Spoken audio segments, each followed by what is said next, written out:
we are Chris and Ashley. We are a marriage surviving sexual addiction and infidelity. And this week we're going to talk about triggers. A question came in about just what triggers us. And so for me, I'll start with honestly everything, especially at the beginning. I felt like I was constantly being triggered, and one of the things that was huge is idle time. Like if I was brushing my teeth or getting ready for the day or at bedtime, like any of that, if there was any downtime, any idle time, the triggers of sadness and overwhelmingness and everything like that would come full force when there was downtime. And so that was really hard. And then triggers for me would also come at the very beginning of this, I had to get rid of a ton of movies. I got rid of TV.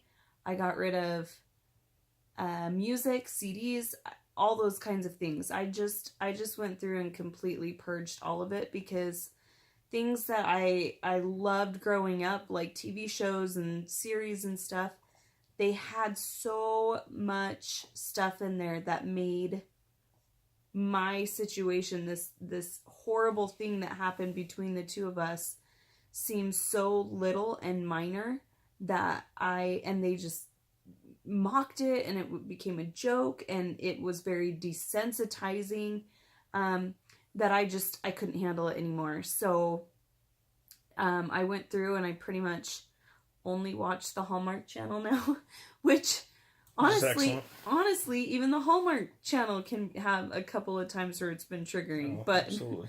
So that's what's hard, is somebody asks, well, what triggers you? And for me, it's hard because it's literally like everything, and it, depending on your situation, mine would be, even somebody would say one word and it would trigger me. And what would be so hard about that is it would be flat out like a panic attack, an anxiety attack would come on out of nowhere. We could be somewhere, anywhere at all, and somebody would say one thing that would bring up something from our situation, and it would be like I'd have a full panic attack,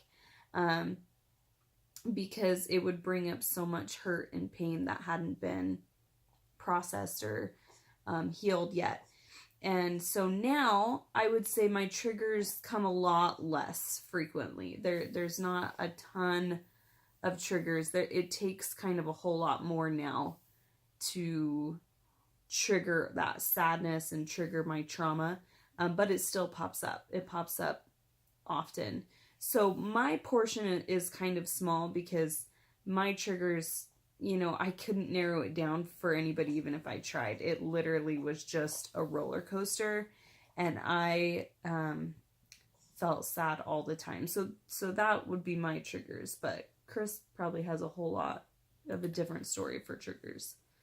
I mean, I guess yes and no, because it is kind of the same thing. I mean, and I think it was really important for us to learn that early on, that it's not going to be easy. There's going to be constant triggers. And for me, I guess I kind of deal with triggers on two levels.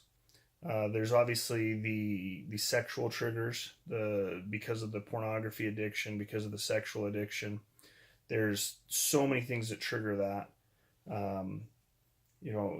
As time's gone on, the worst of that, I guess, and worse is, I guess, a bad way to say it, but the most frequent triggers that occur is in intimacy. And the reason for that is pornography's put all these images in my mind that, it's a computer hard drive in my brain that I wish I could just erase, send all to the trash can and be done with it. But those pop up, and having to go, I start to feel upset with myself, and then I start to question, where's that line of what is healthy intimacy and what is, these ideas and images that's been put into my mind. And so I have to constantly battle that. And that, again, the thing that helps in that is just communicating with Ashley, just communicating together to what is appropriate, what connects us, what brings us together, what's healthy for us, because those are major triggers. And just like Ashley said, getting rid of the media and everything else. I mean, this world makes these things out to be okay and normal, and so there's so many triggers that have occurred in that. And yes, even in Hallmark, there's triggers of our situation that I feel as well, because the other triggers that come to me are those triggers of reminders of what I've done to our family, what I've done to Ashley,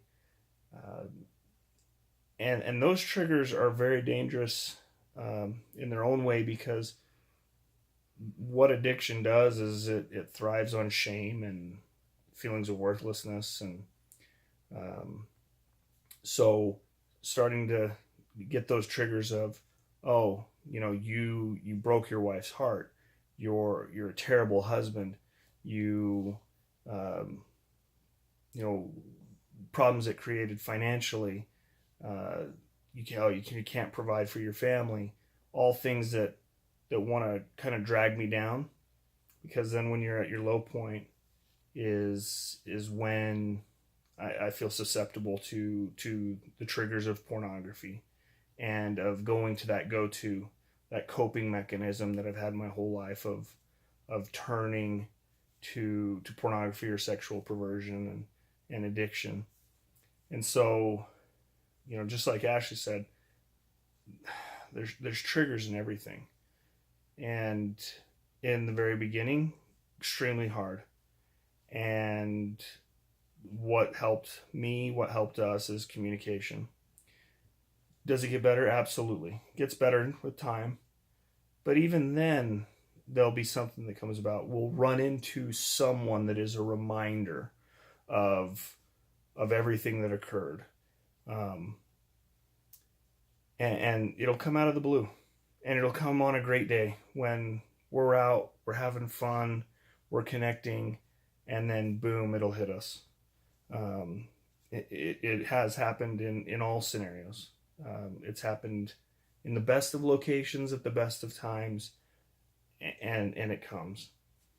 And so learning that the triggers come, and learning that there isn't a point that you just suddenly get to in your relationship where, okay, everything is perfect now, and this is no longer a problem, and it's forever behind us, and we will be okay. Yes, we will be okay, but it will constantly be work. And especially for me, I think it took a long time to learn that. But having learned that, I think, is what's been so helpful to me, because then I can be open and I can communicate about the triggers instead of just feeling shame and thinking, oh, it's been several years, I shouldn't feel this anymore, and so I'm not going to talk about it, because that's the addiction. That's just trying to stay in that hide everything shame cycle, don't be open. And so communication, I feel like we've talked about a lot in here. It's certainly something I continuously need to work on, need to strive at, because the triggers are never ending, of every sort. Reminders of what I've done, reminders of the pain, and then of the sexual nature. But it's also important to understand, at least for me from the addict perspective, and the pain that I've caused Ashley, to understand the triggers are going to be something she deals with, and preparing myself to be compassionate and empathetic in that, because if I'm not, her triggers are going to be so much worse, and she's going to be alone, and then it really will be a reminder of all I've done and what that does to my wife and to our relationship. So Yeah, and I just think, like, we both have to understand triggers come to both of us. I mean, Chris explained that when he sits down at the computer, it's like Pavlov's dog. Like, it's That's just right. kind of like a quick, your mind, when you filled your mind with pornographic images, basically your entire life. That's what's hard. I mean, he's got a whole computer hard drive up there of pornographic images that are triggered at certain circumstances, and he does a lot to fight those off. And so how we try to get rid of those, I mean, my counselor once said, actually visual something, do something tangible, like visualize a stop sign to get you out of thinking of those triggers. Like when I would replay things that I had asked or said in my mind or something, like all these images would pop up, and it would be really haunting. Like it wasn't something I wanted to go through. And so she would say, well, visualize a stop sign, and then stop and count and think of something else and get distracted so that you don't stay in that trigger. Because if you do, then it can cause a lot of damage to you, and it can be very hurtful. And that was somewhat helpful at times, but at other times, I mean, that's a lot easier said than done, honestly. So like getting rid of a lot of stuff, super helpful. And so like getting rid of a ton of the electronics and stuff that I submitted myself to. I read really good, clean books. I read scriptures. I tried to fill my life with things that wouldn't trigger me, and that was very helpful. The stop sign can help with some. The biggest thing that I would say is just that, again, time and communication and working on our relationship together, the closer we got and the more we communicated, the less triggers would happen. And if triggers were happening, I think it's a reminder of I need to connect. Yeah, it was a reminder of needing connection and communication. And so I would communicate again, and then those triggers didn't turn into a big fight or a down week. It turned into, okay, well, I'm feeling triggered, and if there was compassion on both sides, because same with him, he'll often call me and say, I'm feeling really triggered right now. This is very triggering. And if we're both compassionate in each other's situations, and we're both kind of there for each other and everything, then I feel like we move past it pretty quickly. Whereas in the beginning, and you have to ask yourself if you're okay with that, because in the beginning, when he'd tell me he was triggered, it was kind of like, I don't care. Part of me was not very compassionate. And it's hard to be compassionate, because it's like, you should not be triggered by this. You should not be triggered by other women or by pornographic images. Like, it's hurtful to me. And it's like, well, you shouldn't be triggered, But again, it came at such a young age, and there's so much stuff that we have to understand and realize with each other, that I had to realize this happened way before he even met me. And whether I like it or not, and I don't, it's been a part of my husband, and it's something that I need to be there and help him and try to figure out what to do, while in the meantime not losing myself, and tell him, hey, it hurts. I don't love that this is a part of you, but it is a part of you. And so how are we going to work on this together? Kind of a thing. So triggers are hard, and they are not fun, and sometimes they make you feel crazy, and sometimes it can really make it down on yourself, because you're thinking, for me, I'm like, why am I angry again? Why am I here again? Why am I thinking of this again? I've forgiven him. Why do I have to think about it again? And for him, I'm sure it's like, when am I not going to be triggered? Well, and then there's by also, this? you'll get outsiders or friends or family, people close to you that will also kind of be like, wait, like still? Like you're still Yeah. bothered by that? Yeah. And not understanding. It's like, yep, I'm how still horrible annoyed that that my It's kind of husband the- doesn't like yeah. that. So you haven't forgiven him, and that's so unfair to the spouse. And I think people just don't understand that. You don't understand if you haven't lived it. Yeah. And I think even sometimes if you've lived it, everybody lives it differently.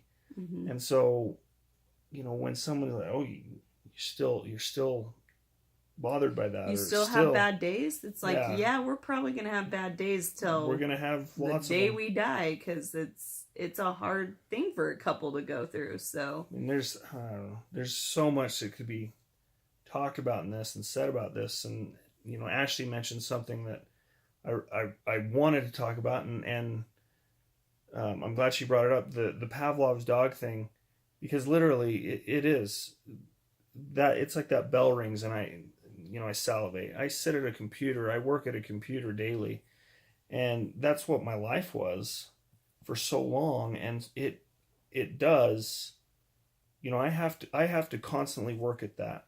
And I had to learn that there is strength in setting up boundaries, in setting up rules, things I will do and won't do, sites I will and won't see. I won't just browse. I love sports. I won't get on the internet to look at sports scores.